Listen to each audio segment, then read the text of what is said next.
सभा निवडणुकीनंतर आपण पाहिलं तर विधानसभेचे वेध लागलेत आणि आपण जर पाहिलं तर लोकसभेमध्ये महाराष्ट्र राज्यामध्ये महाविकास आघाडीला सर्वाधिक जास्त जागा मिळाल्या, त्यामुळे काँग्रेसला सर्वाधिक जास्त जागा मिळाल्या. आता कुठंतरी विधानसभेचे वेध लागले असताना या ठिकाणी आपण बघतो तर चिपळूण संगमेश्वर मतदारसंघामध्ये या ठिकाणी सुनील सावडेकर यांनी भावी मुख्यमंत्री म्हणून नानाभाई पटोले आणि भावी आमदार म्हणून सुनील सावडेकर यांचे बॅनर या ठिकाणी झळकले, तेव्हा अनेकांच्या भुया उचलल्या. ते सुनील सावडेकर आपल्याबरोबर काय सांगाल एकंदरीत? नमस्कार.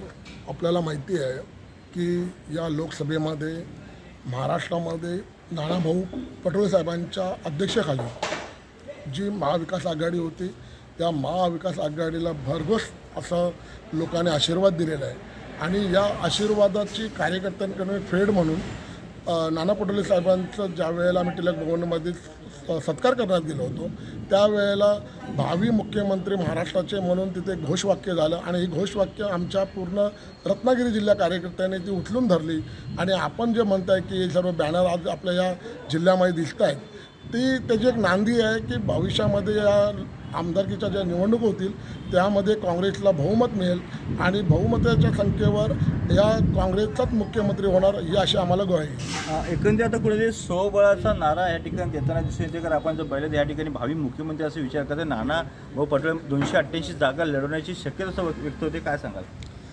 कसं आहे, प्रत्येक पक्ष आपले जिल्हा निहाल किंवा तालुका निहाल जे 288 जे मतदार आहेत संघ आहेत त्यामध्ये आपली सर्व ताकदपणाला लावून आपली ताकद आहे की नाही हे बघत असतात.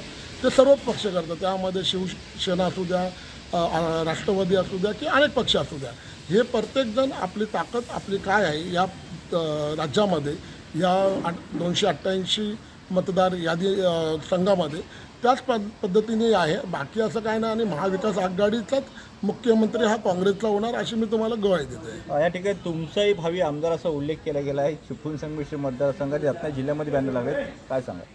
कसं आहे, आता भावी मुख्यमंत्री म्हणून ज्या वेळेला मी नानाभाऊ पटोले यांचा सत्कार करायला गेलो होतो तर आपल्या पक्षाचे सर्व जे कार्यकर्ते आहेत तेही उत्साहित झाले आणि त्यांनी जो एक घोषवाक्य दिला की भावी आमदार म्हणून. आता कसं आहे, सर्व कार्यकर्ते जर आपल्याला आमदारकी बोलत आहेत आणि आपण जो कार्यकर्ता असतो हा प्रत्येकजण महत्त्वाकांक्षी असतो. मग तो तुमच्या नगरपालिकेचे इलेक्शन असू द्या किंवा तुमच्या झेडपीच्या असू द्या किंवा आमदारकीच्या असू द्या किंवा खासदारकीच्या. आता आपण बघितलेलं आहे तळागाळातला कार्यकर्ता आज आमचा तो खासदार झालेला आहे. तर प्रत्येक कार्यकर्त्याची भावना असते आणि ती भावना त्यांनी व्यक्त केलेली आहे. संधी मिळाली तर काय करणार नेमकं? संधी मिळाली तर त्या संधीचं सोनं करणं हे आमच्या काँग्रेस पक्षाने आम्हाला शिकवलेलं आहे.